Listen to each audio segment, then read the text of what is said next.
Good morning. Thank you all for being here, and thank you, Lieutenant Governor, for being here. We've been living through a horrific cycle of political violence in this country. We've seen attacks against police officers, federal agents, including the deadly shooting in the ICE facility in Dallas. Night after night, Antifa wreaks havoc on our streets of our cities. In Minnesota, a gunman murdered a state lawmaker and her husband. It was horrific. An anti-Semitic lunatic tried to burn down Governor Shapiro's house while he was in it with his wife and young children. This week, authorities arrested a man outside a Catholic church in Washington, D.C., with hundreds of explosive devices. And on September 10th, our nation stopped in its tracks with the assassination of Charlie Kirk. We miss him dearly. Unfortunately, I'm here today to talk about similar threats that were made against Benny Johnson and his wife, Kate. Benny's a well-known media personality carrying a message very similar to Charlie's, grounded largely in faith and love of country.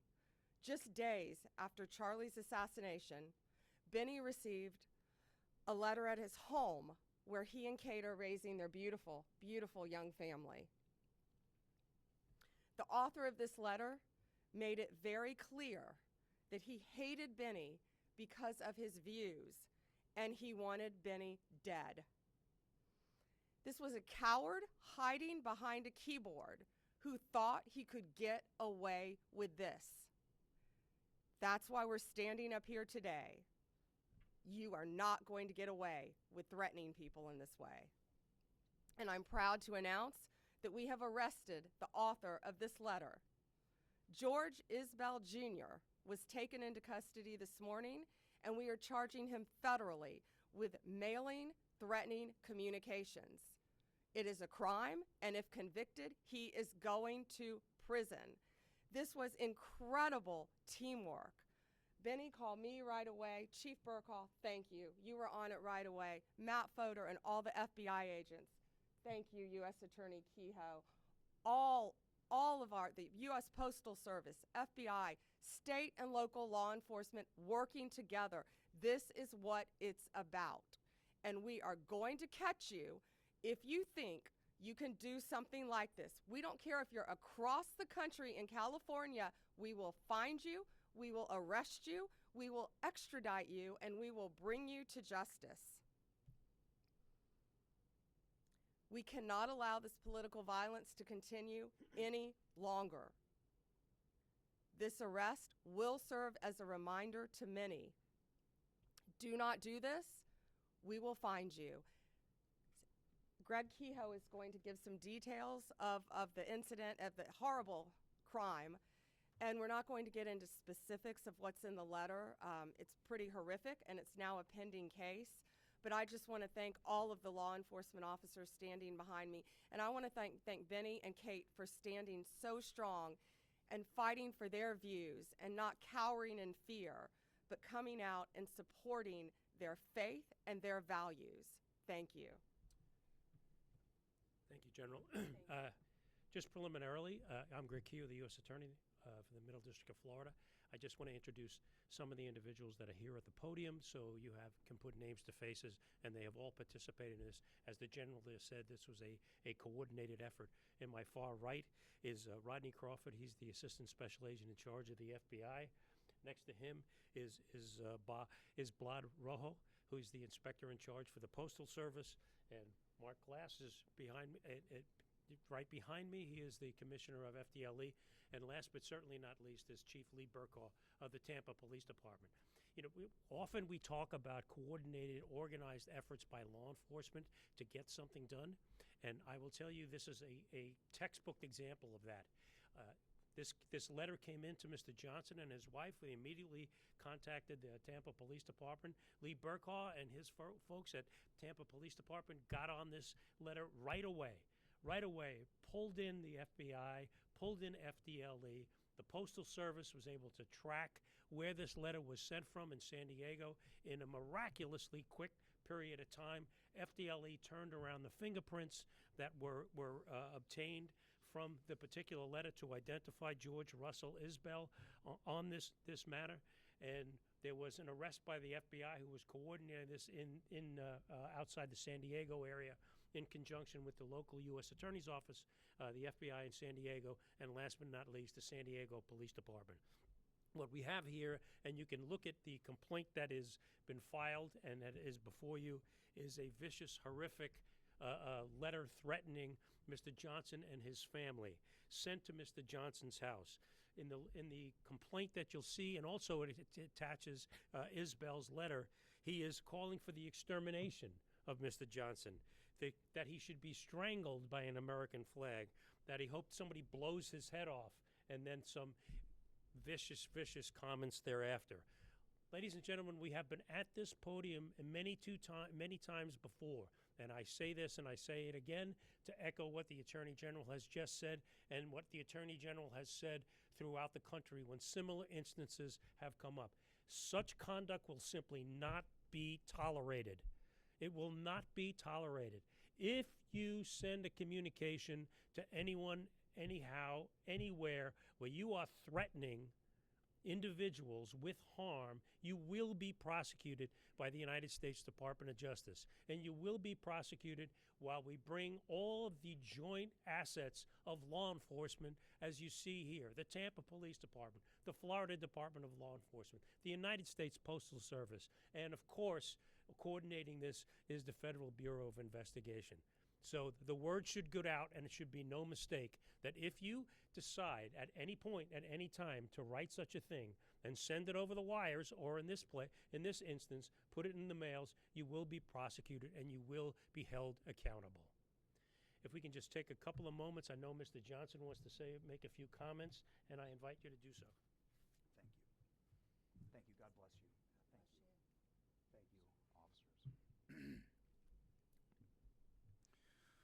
1 month ago today, I witnessed my friend of 10 years, someone who I considered a brother, a loving husband, a devoted father, a generational leader, get assassinated on a live stream by a left-wing radical. Approximately 1 year ago, I witnessed the President of the United States get shot in the head by a left-wing radical, who also took the life of a Trump supporter in front of his daughters and wife.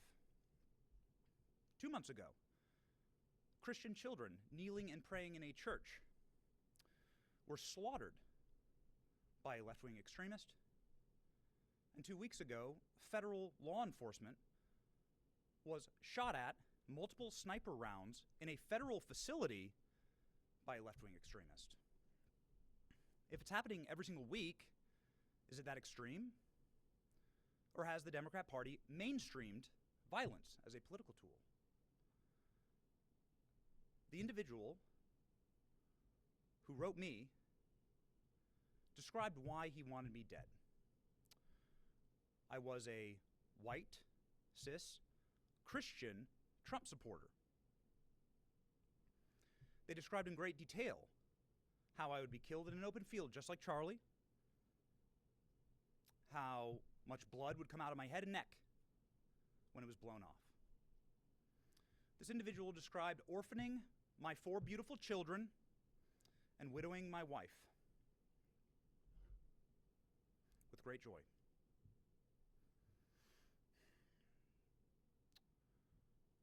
You might want to say, another left-wing radical, another extremist.